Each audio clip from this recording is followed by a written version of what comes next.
Now I think that this needs to be served as something really rich and unctuous, and it's also very old-fashioned. So both with our partridge and with our grouse, I love to serve dauphinoise potatoes. Now, this is a typical restaurant dauphinoise potato. You can see the potato in the layers with garlic, with cream, with a bit of butter. Very, very rich, very, very decadent. Lots of salt and pepper in there. And once it comes out of the oven, it's been pressed to really compact it. Very, very stable, it's very firm. Now all we need to do is to reheat that, and it'll be perfect and absolute every time. Obviously we can't afford to make this stuff to order, so we make this in advance. Our dauphinoise here can sit on the pan there. Okay, that's lovely. And I've got some crispy bacon here, the bacon that has already been cooked off.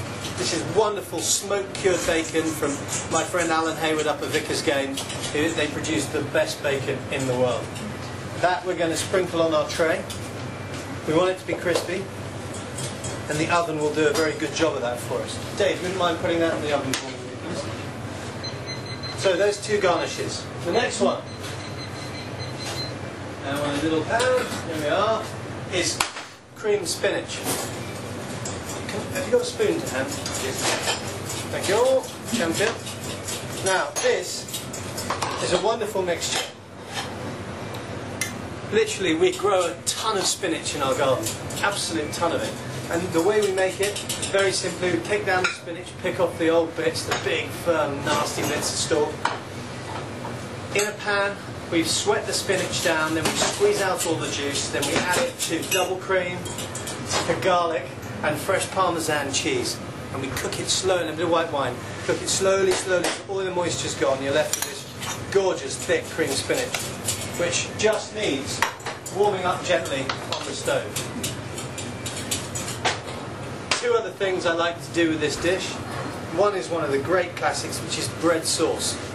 Bread sauce, very simply, chunks of bread simmered in hot milk or double cream with seasonings. So the seasonings I use for that, nutmeg, allspice, anything you like really, and cloves. Cloves, you've got to have cloves. So nutmeg, allspice, cloves, and you can put a bit of cinnamon in. The idea is this is a wintry thing, this is an autumnal, warming, delicious way of using up old bread. It's a typical thrifty old addition from the north of England to food, because it's bulk without cost.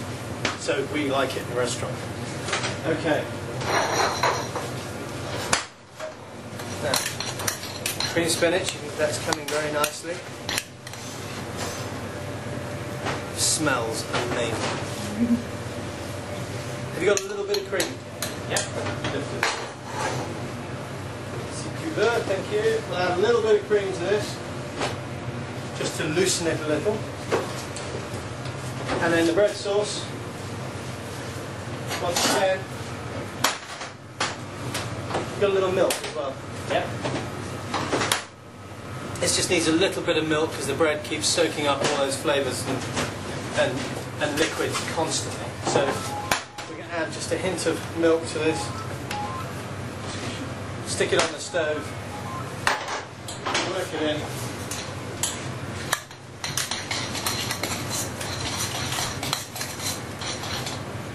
Oh, brilliant. The cream spinach is ready. I'm not going to do any more than that. 2 or 3 minutes for the bread sauce. And how do we think that grouse is doing? Now the grouse is cooking very nicely. Some nice juices coming out of it. At this point, I'm going to take the grouse out of this tray here. You can whack that in the oven if you would for me. Now you see all the bits of stuff in the pan. Pure essence of grouse. What I want to do with that is make a crouton, and this is very old-fashioned, and it's a great thing to do with game birds, traditionally done with woodcock as well.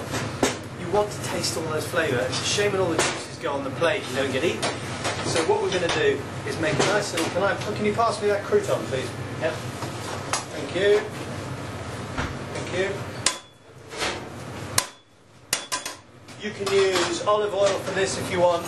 I've got butter to hand, and since I'm in a restaurant and I want people to have the best flavour experience possible, I'm not too worried about their health. I need the spoon again.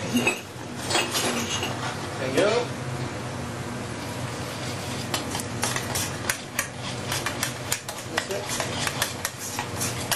red sauce pretty much ready. Last minute, I'll give both of those a little... Now, that butter has taken up all the grousiness in there. I'm going to take my crouton, sit it in the butter, turn it over, and fry it. Golden, crunchy, grousey fried bread. And the grouse is going to be chopped in half, sat on that with the cream spinach. Ooh, it's all going to be really splendid. Last but not least, we have to think about gravy. Okay. I'm going to use this pan again. As soon as that, you see a lovely colour developing there. As soon as our fried bread's done, which will be a minute or two, I'm going to take some gravy. I've already got some bacon going in the next to the grouse. Did you get that? That you transfer that bacon? Bacon's in there. It's in there. Good. Fantastic. Right. I'm going to make a little sauce. Here we got some straightforward beef stock. Okay, heavily reduced, what we call glass. This starts life as about 100 litres of water mixed with about 100 kilos or 50 kilos of beef bones. It's cooked for 4 days, okay, 4 days on almost no movement.